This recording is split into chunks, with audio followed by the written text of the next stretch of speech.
Hey everyone. So for our first week of readings, y'all had a lot. So this will be a little bit of a honker of a lecture here today. I have, I believe, 46 slides that I will do my best to get done in an hour. But you had four chapters of our textbook to read along with two articles. Um, so ultimately, I will start with the chapters. So the first chapter that we read was about the power of naming. So naming is important because ultimately language isn't neutral. It carries a lot of meaning. So as it says here, naming shapes identity and social reality. It carries the power to define inclusion and exclusion. What is named is seen as reality or what is existing. And as therapists, the words that we choose and what we choose to acknowledge, name, discuss, identify in therapy is extremely powerful, and it influences how families interpret their problems and the legitimacy of their feelings. So we have a lot of power in the room in that way. So historically, dominant groups, those groups that have power, have imposed labels upon others. So just thinking about, for example, various races, sexual orientation, varying ability, humans with varying abilities. So ultimately, marginalized groups have had their identities defined for them by dominant social, political, and medical systems. So, naming can reinforce stereotypes and hierarchies, and it can be so insidious. It erases marginalized voices through imposed categories. So, ultimately, like lumping groups of people together and reclaiming names as acts of empowerment and resistance. This is what essentially like minority groups have been trying to do um, for a long time, essentially since the beginning of time, in terms of since socialized hierarchies have existed. So in therapy, as I said before, the language that we choose and use influences client identity formation. So we have a lot of power. Our words carry a lot of weight. So when we name a problem, that shapes how the client understands what their story, what's bringing them to therapy. I encourage you, and the chapter encourages you to ask clients for their preferred name, pronouns, and identities. I also, just since it's here, because preferred names is separate from preferred pronouns, I encourage all of you not to use the term preferred pronoun. It's just a pronoun. It's not what I prefer, it's what I am. It's what I use. So just putting that out there. Um, so using deficit-based or pathologizing labels, things like dysfunctional can stigmatize, whereas using collaborative language can foster shared meaning and agency. Like something like navigating challenges can reinforce or emphasize resilience. So you want to ask clients how they want to be addressed and how your language is affecting them. So we also, it's very important to use the language of the client and reflect that back respectfully. So I'm even saying, like, let's say I have a client who's saying, I just feel like a failure. Um, Instead of saying like, don't feel like a failure, you're just trying to navigate your circumstances the best that you can. That might make you feel better in the moment. but you want to use the language of the client. So, I hear you saying you feel like a failure. Say more about that. What messages have you gotten? How did you learn that? How did you come to believe that about yourself? Um, because language isn't necessarily that type of language use, and using the client's language isn't necessarily like reinforcing that narrative. It's a way in to challenge it. So again, like let's say like just think about going to a therapist and saying, I'm uh I'm feeling like a failure, and they say, don't say that. That's not a nice way to talk to yourself. You would likely feel unheard and dismissed as opposed to empowered. So use the client's language as a way to challenge rather than to dismiss. So intersectionality emphasizes that identities are not singular but interconnected, that they're multidimensional and overlapping. So thinking about the various aspects of one's identity, um, there we'll have readings, or maybe you have heard about like there's essentially like 15 plus um, identities or pieces of our identity that have been um, that have been identified that make up who we are.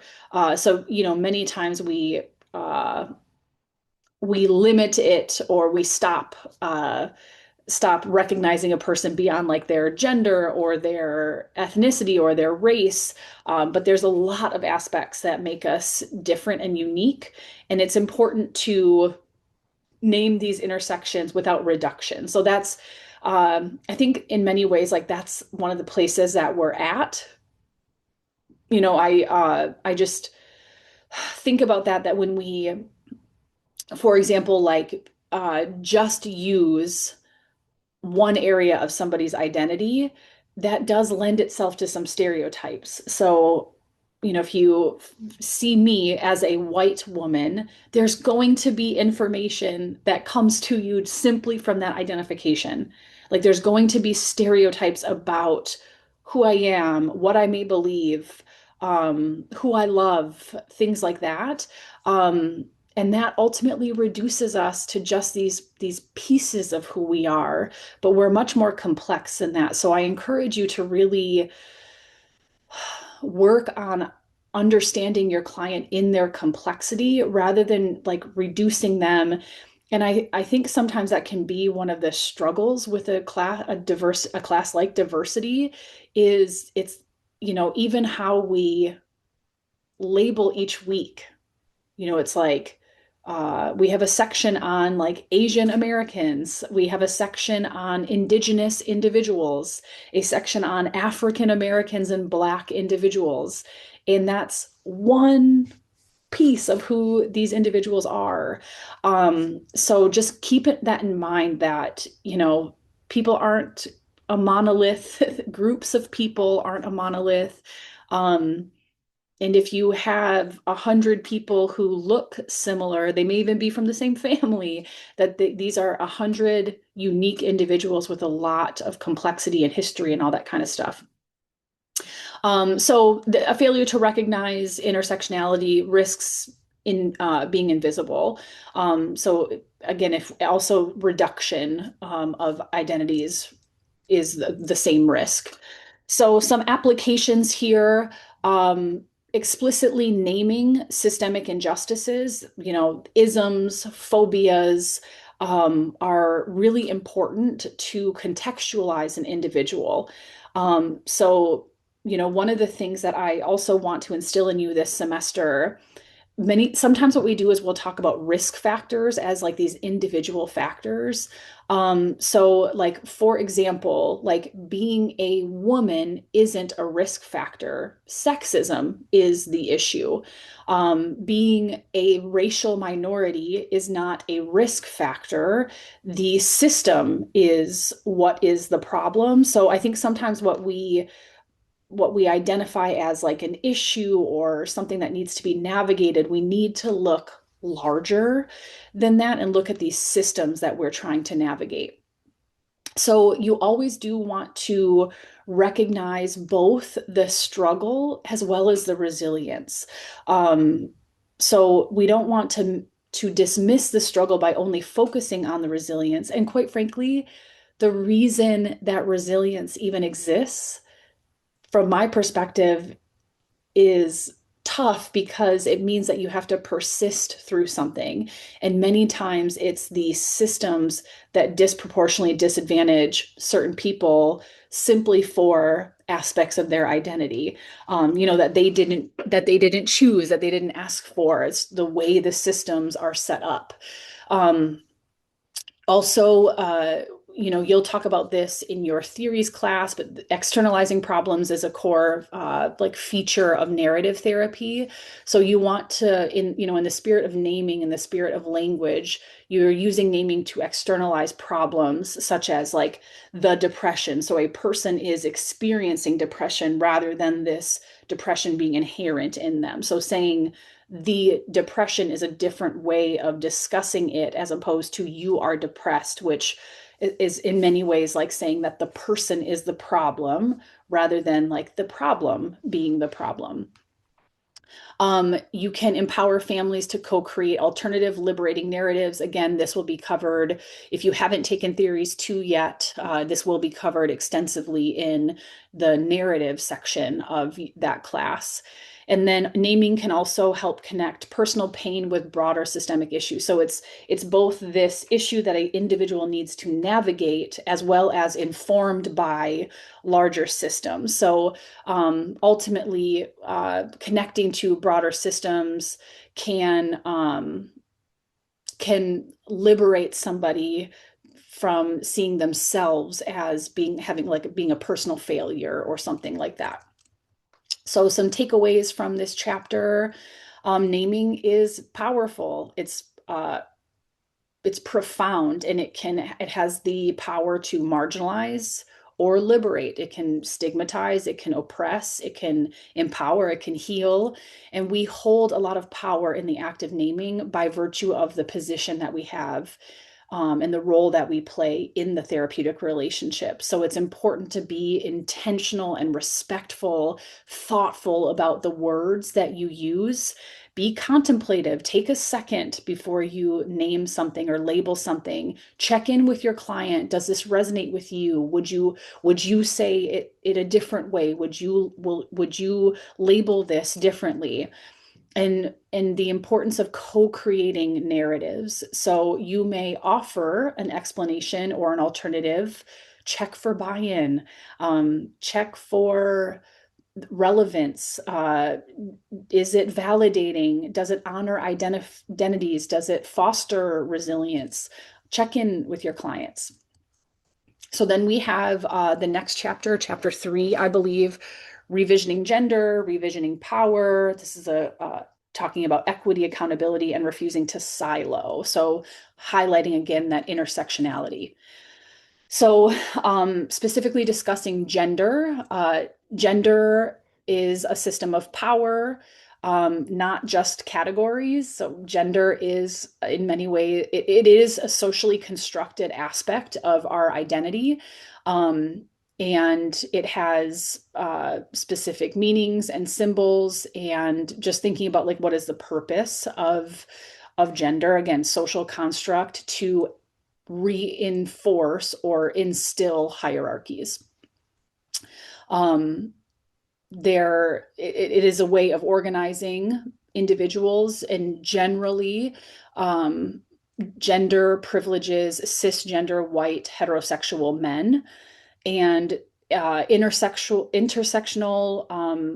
aspects of this, just thinking about ideas such as sexism, cisgenderism, heterosexism, racism, classism.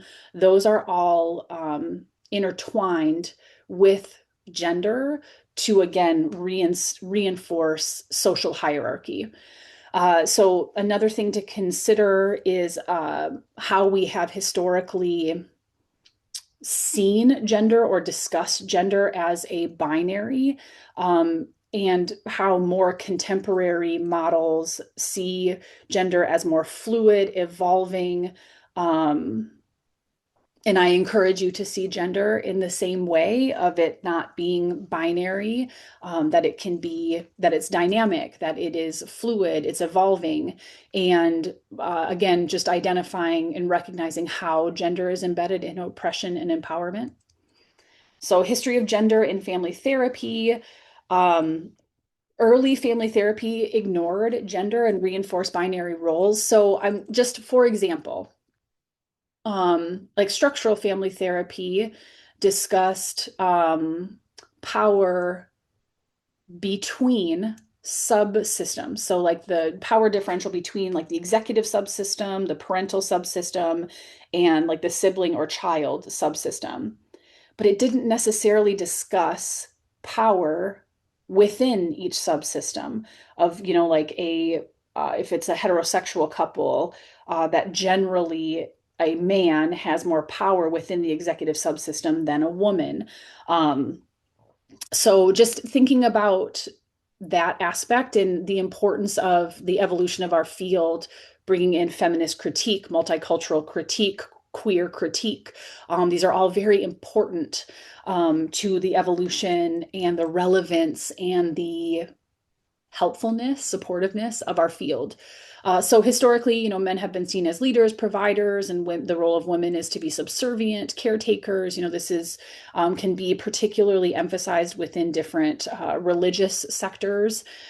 Um, Many times within the history of our field, family therapy in particular, also remembering our field was informed by approaches like psychodynamic, that women were pathologized as a source of problems. Like mother blaming is a classic in our field, that the trauma happened even in the womb, prior to the mother or the carrier, experienced trauma prior to pregnancy, and that's what affected the genes of the child. So, it's just very pervasive and common in our field.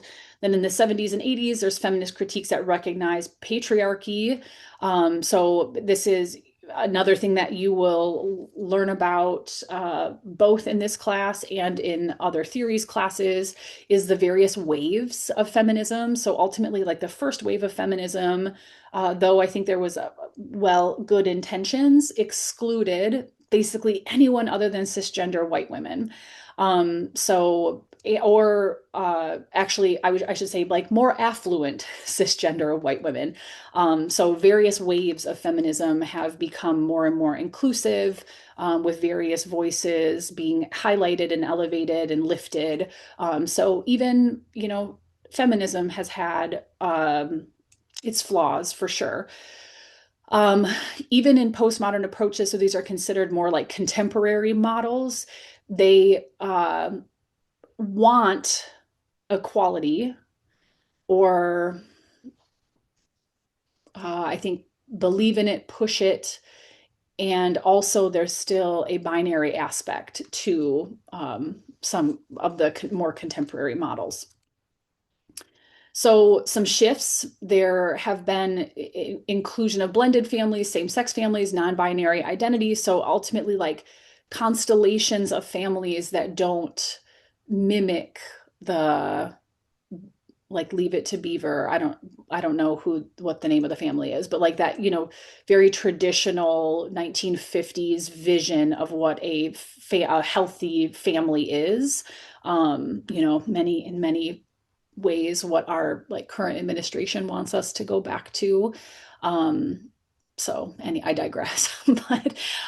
So more contemporary models in family therapy, they emphasize fluidity and intersectionality, this dynamic nature of identity, that identities hold both privilege and oppression. One thing I will say that I notice students doing is when we have various identities and we tend to lean into the ones that are more oppressed. So I'm even thinking of like my own journey through my like my intersectional identity and that learning, where I think it's very easy for me to say, well, I'm a woman, So therefore, like I understand oppression, sexism is a very real issue. And I may overlook or underemphasize all the ways in which I'm privileged. So I really encourage all of you to give weight to all of your identities, and not just try to sit in the ones that are more oppressed, because it's just, I think in many ways it's easier and it's a way to kind of skirt accountability, or to skirt a more like honest, potentially difficult exploration of who you are and how your views have been shaped by your history and by your social location. So there is an ongoing gap, though, of like models acknowledging diversity, but in practice, it can lag behind. So we have to integrate intersectionality. We have to address inequities within our systems and within our field at large. So just recognizing that like models and the application of those models aren't always aligned. So most racial and ethnic groups reinforce binary norms. This is except for some indigenous traditions about, two-spirit, and, just various identities that are much more fluid, and non-binary. Racism exacerbates health risks and constrains gender expression. This is clear in even our medical knowledge.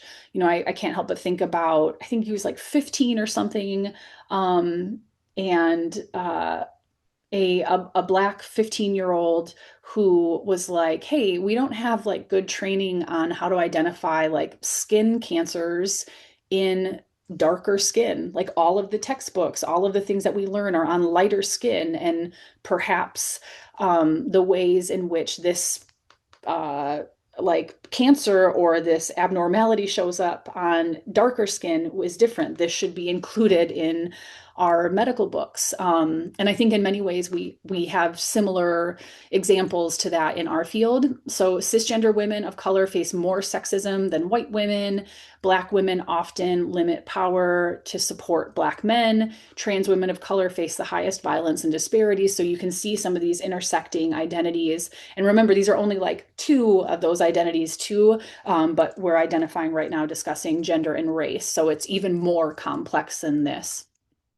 So some guidelines that were offered is self of the therapist reflection. You will be doing this throughout the semester. This is embedded throughout your training at Alliant to like really look at yourself and your journey, how you've been socialized, your social location, your history, your traumas, your triumphs, your hurts, and how they influence how you see the world, and then how that influences your professional identity as a therapist. So you want to locate yourself with clients. So, being explicit about your social location and how that influences how you see the issue that the clients are bringing, and being able to have discussions about those differing views. Many times what we do is we make assumptions about our clients' experience without recognizing that we are making assumptions, so we don't ask questions. Supporting clients in naming their social location. So understanding how, again, all of these aspects of their identity affect how they navigate the world, perceive the world, are received by the world, and situating them within these larger systems to understand how that's affecting them on an individual level, which is normally where we see like how we understand issues in therapy. So on like a more of a micro level or an individual level. So it's important to situate that in larger systems, unpacking gender stories and context. So understanding the history, lessons that they've learned about their gender, about their sex, how they have been socialized, examining power in relationships. This is not only the power within the therapeutic relationship, but power in their familial relationships, platonic relationships, friendships, co-work, professional relationships, understanding the role of power. Seeking affirmation within an outside community. So understanding their narrative and how they fit within larger communities. We are social beings. We are social creatures that seek inclusion, we seek connection, and then reclaiming self and relationships. So maybe I think what they talked about was like disavowed aspects of themselves, or parts of themselves that evoke shame, and how to reclaim those parts and have a different relationship with those parts too. So the next chapter that we read was about transnational journeys.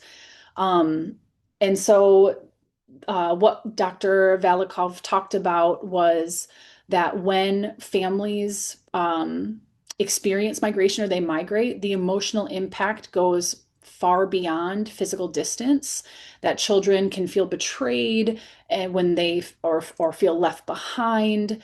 They can feel a sense of resentment or abandonment from loved ones who leave. And this is not just like children, this can be parents who feel this way if their children migrate or move to a different country. Parents can experience anguish and such a deep loss. And so ultimately, the emotional cost talks about the ruptures and attachment that can happen with migration. So also here you can see strain on family identity and belonging, like who am I?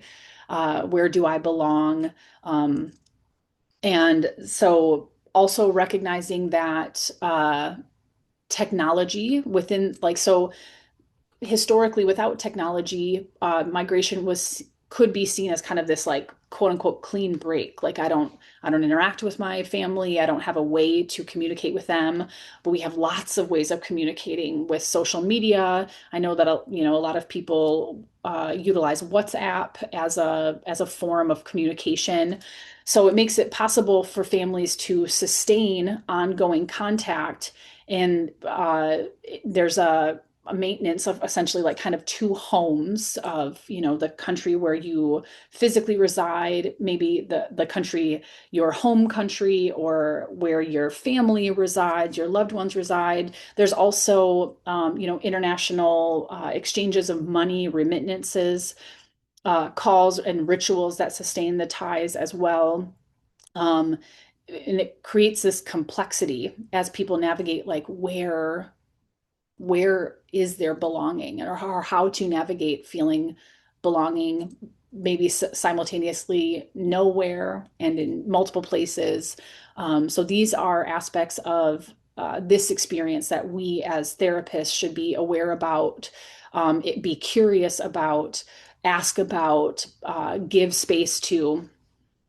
So some therapeutic implications, recognizing how migration affects relationships. So giving space to things like grief, anger, disconnection, while also exploring cultural strengths and connection, understanding systemic power and role shifts. I just think about students that I have worked with who held a doctoral degree in another country, came to the United States, and that degree isn't valid. So that their social status was completely different, their identity was completely different in another country, and they immigrate here with kind of no status, potentially no community, having to recreate an identity, recreate meaning and purpose. So understanding how migration can alter gender roles, parenting, power dynamics.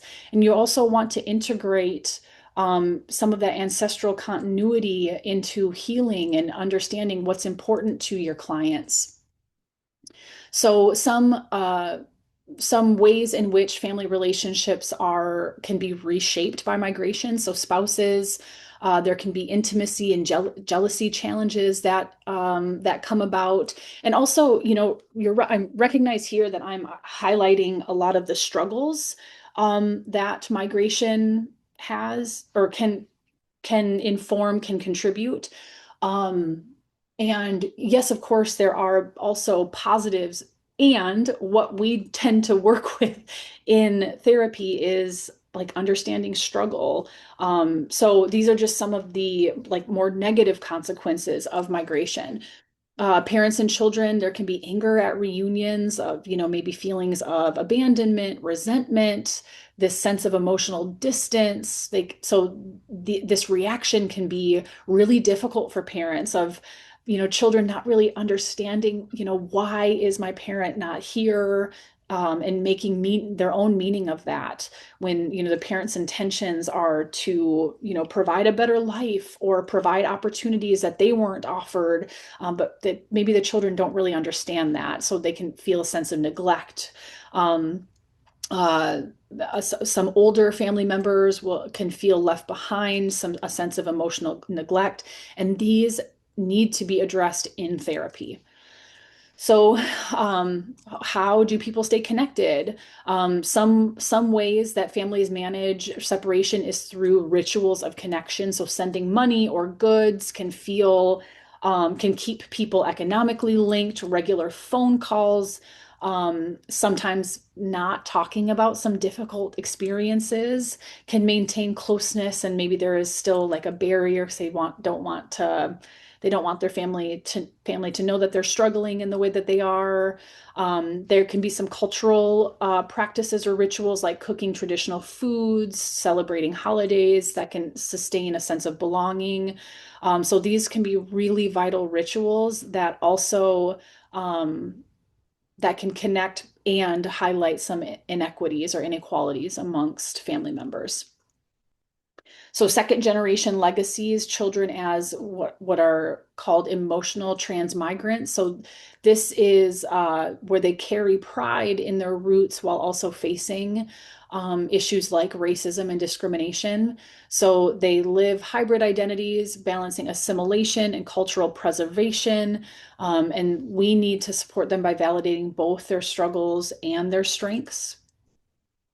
So one of the things that we need to recognize also as therapists is that traditional theories of acculturation is that it's this linear assimilation. So you lose one culture to gain another, but it's much more complex than that. So what is proposed is the concept of transnationalism, where it's about fluid exchanges, hybrid identities, sustaining ties across borders. And this can be a more clinically useful, this framework can be more clinically useful for today's current global families. So recognizing migration as both loss and continuity. So, binational studies, they compare immigrants to those who stayed. These reveal shifts in marriage patterns, health, gender roles across borders. They also help us to understand how migration reshapes families, offering critical insights for therapy. So, for us to understand how migration affects the same family, so individuals within the same family, but those individuals who migrated and those who stayed in their country of origin, home country, whatever, however they identify it. And those patterns are really important to understand. So this chapter concludes with migration involving both rupture and resilience, that families sustain relationships through technology, money, rituals across borders, and that it's important for us to adopt a transnational way of thinking, so more fluid, complex, dynamic understanding of what is acculturation. So then the last chapter that we read, or no, I think this might be the third one, another chapter that we read this week was about revisioning family therapy training. I think this is the last one. This might be chapter 22 or 33 or whatever it was. So core problem in training is that culture is often treated as peripheral. It's this like additional thing on top of the presenting issue or like aside from the presenting issue. So it really needs to be more central. So also recognizing that our dominant frameworks in training are largely patriarchal, heterosexist, white-centered. And by white, that's considered like again more than race. It's like a way of seeing, a cultural lens. So also evidence-based practices, which like we may get into it in this class, but I'll just be very transparent on my view is that I'm skeptical of evidence-based practices because of like who does the research, who the research is done on, whose voices and perspectives are elevated and highlighted, whose are excluded. The question I always ask is like evidence based on what? Um, so for what it's worth, it's largely known that evidence-based practices ignore cultural hierarchies and ignore culture in many ways.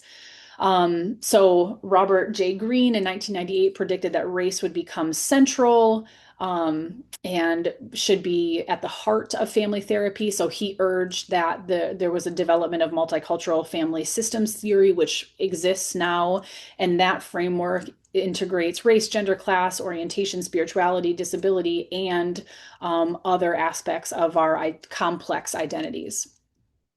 So training is still white centered. As I said, that's like a cultural lens.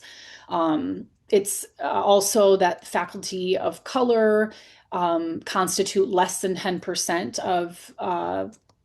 of faculty in most programs. And evidence-based research is controlled by white leadership. So who decides on what is funded, who decides where funding goes, um, what should be funded. So I'm even thinking like the National Institutes of Health, NIH, they have calls for proposals, but they say like, we have a pot of money to study this thing that is determined by a committee that potentially has agendas, that potentially has been lobbied, that potentially has, values that are imposed upon the research. The researchers um, tend to be very open and they want to just find a reality, find a truth.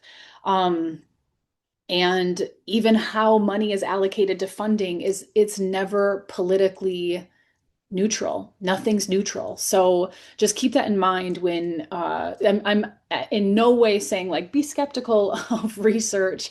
I'm saying it's important to understand some of the agendas behind research. I'm a researcher. I very much believe in science, and I recognize that there are systems in place that um, advantage certain causes, fund certain causes, and largely ignore others. So, some historical foundations, early founders did address culture. So, Gregory Bateson, Salvador Minuchin, Harry Aponte,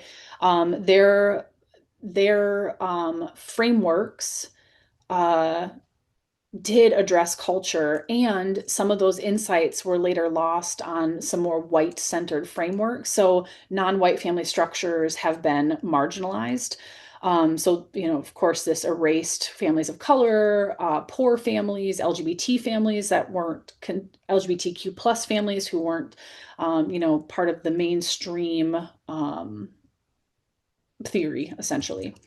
So, some other assumptions for training that we should have is that culture shapes every person's functioning, that culture influences everyone, and that we need to be self-aware of our own cultural influences as well as very curious about the cultural influences of our clients. So our work requires accountability for social justice, and a commitment to that, and not just being neutral, because neutrality doesn't exist. Like it just doesn't.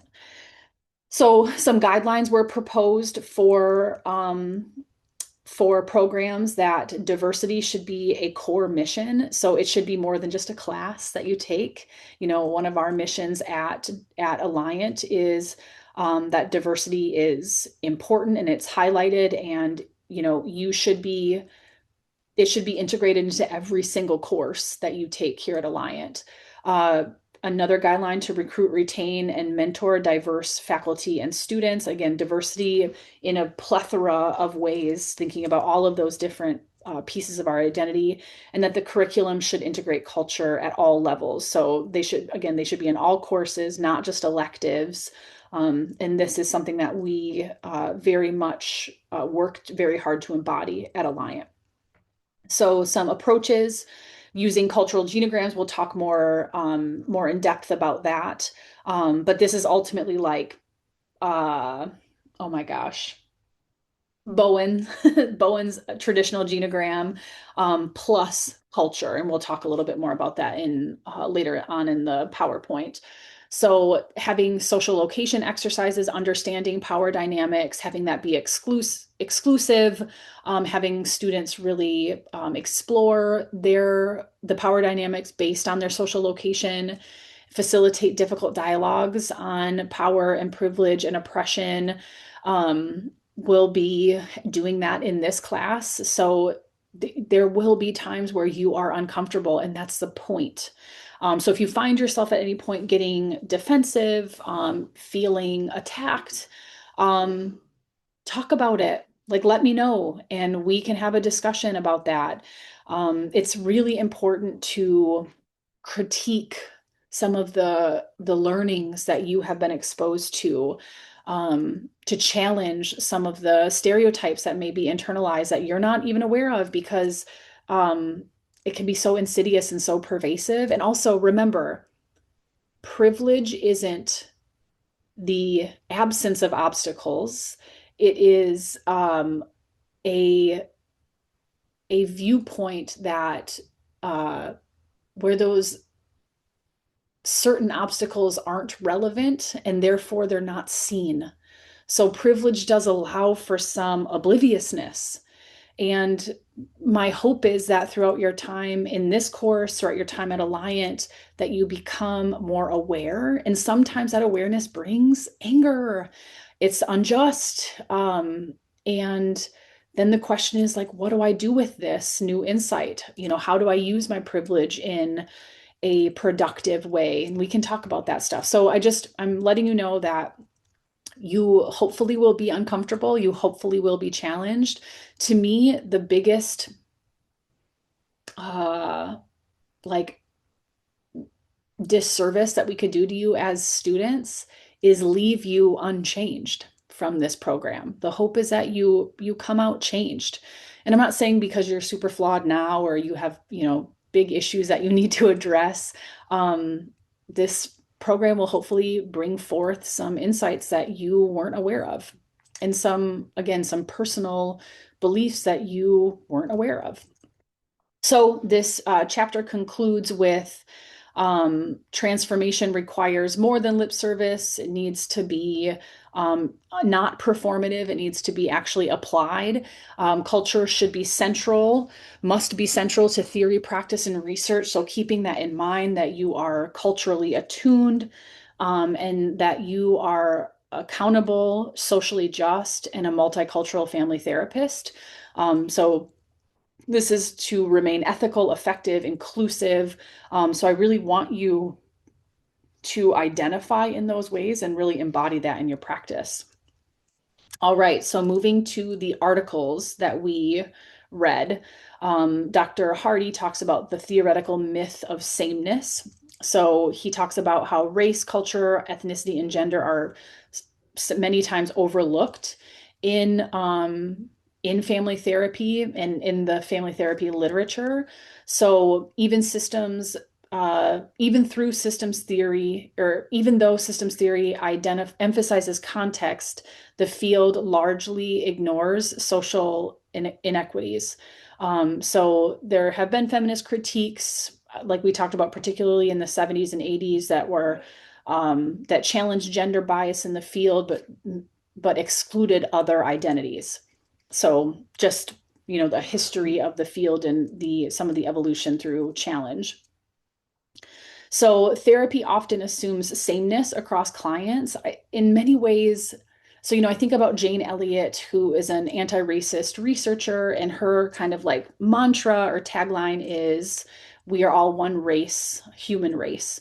And I think in many ways, the purpose of that is really like the intention behind it is good, of we should see each other as equals. And the fact of the matter is, though that's a nice sentiment, the world isn't set up that way.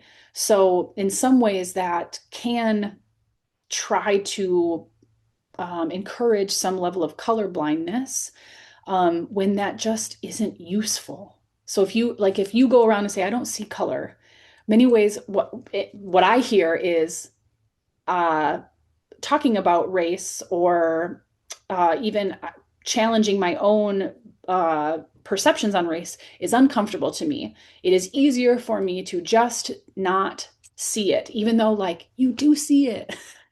No one's colorblind. We all have those internalized stereotypes and beliefs and biases.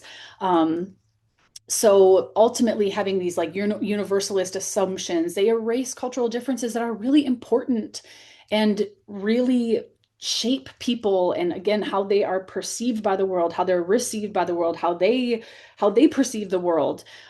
So if we this universalist stance can erase differences and can pathologize people from non-dominant groups. So because it can kind of treat these cultural variations as problems rather than strengths. So that's another one of the risks in assuming sameness.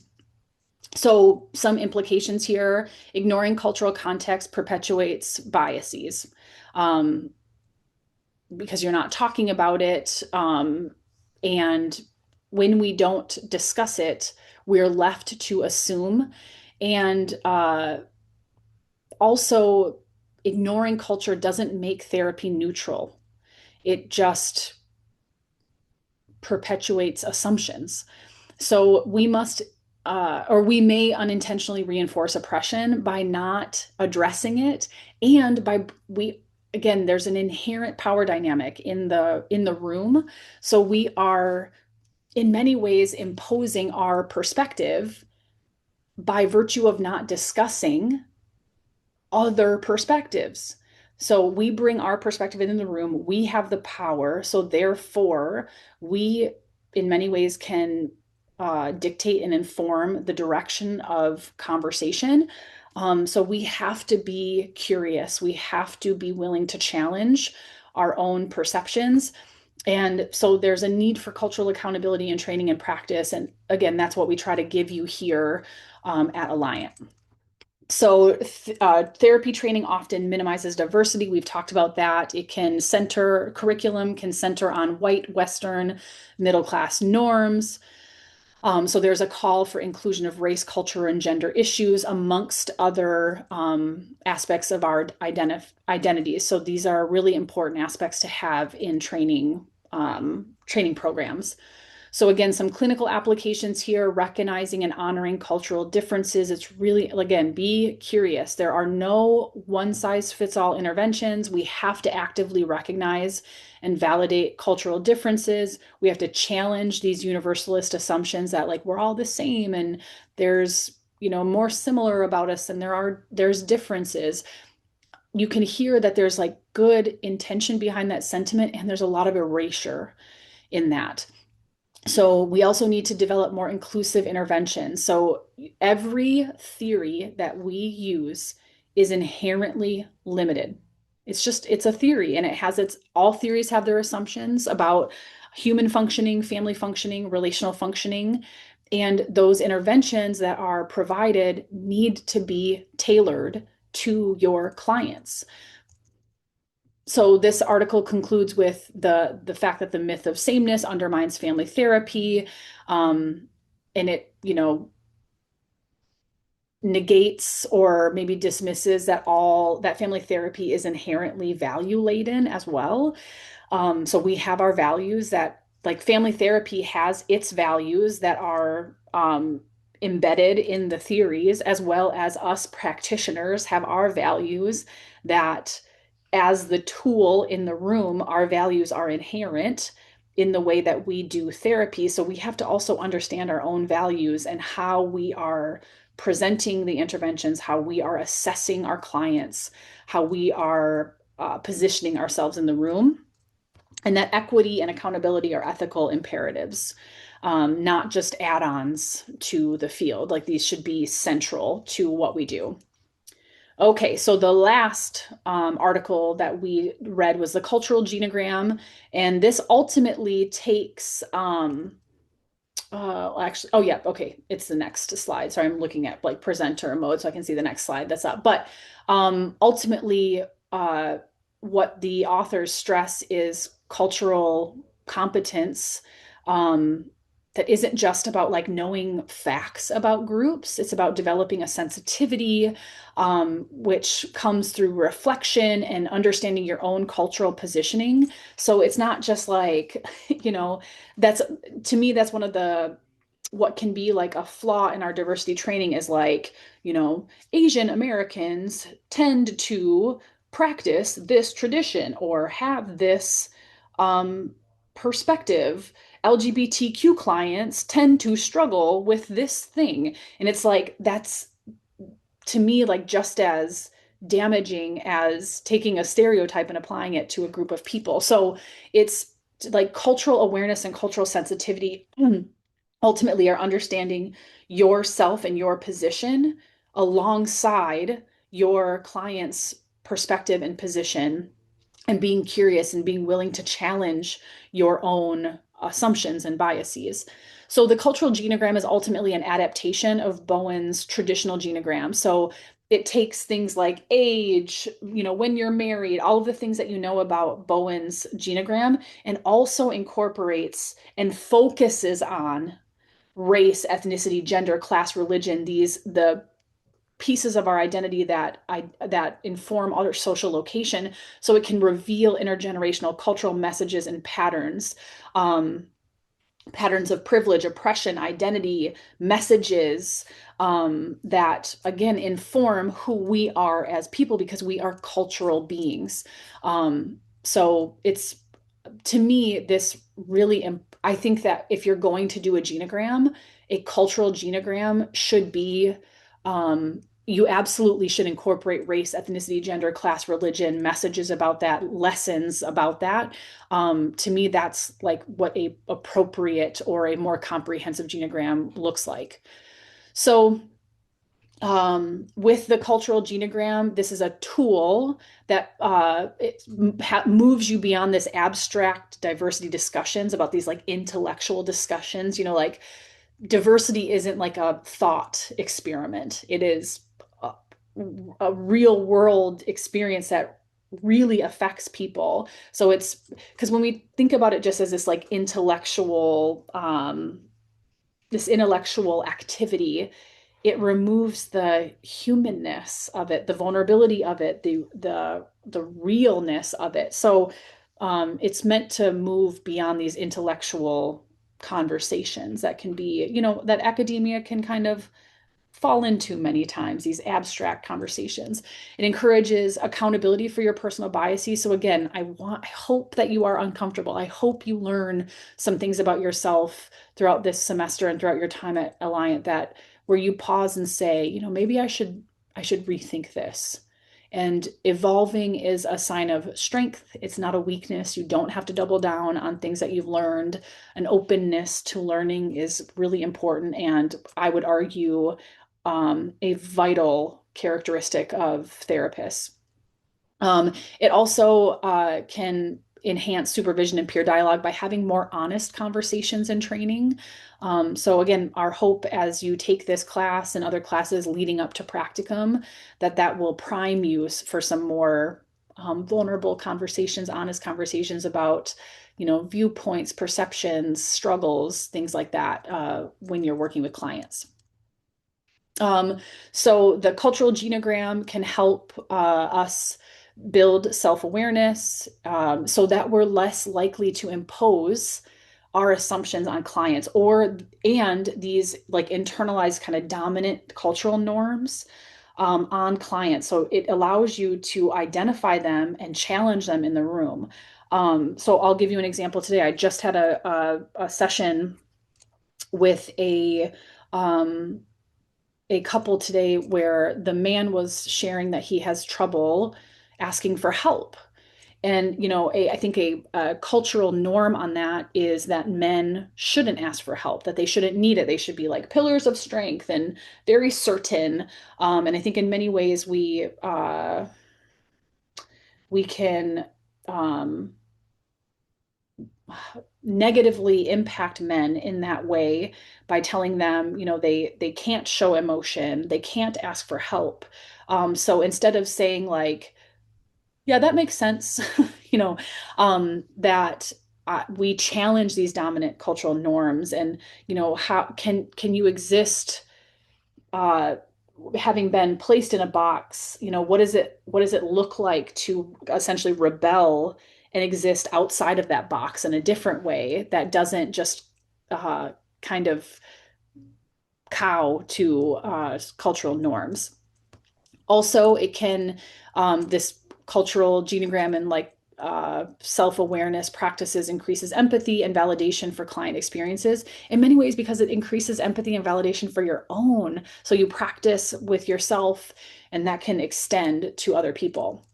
So in conclusion, um, Hardy and the authors conclude that cultural competence is not optional, it's an ethical necessity, that the cultural genogram provides a concrete way to achieve this in training and practice. So it bridges both the awareness and sensitivity, and it's an essential tool for us to utilize in family therapy.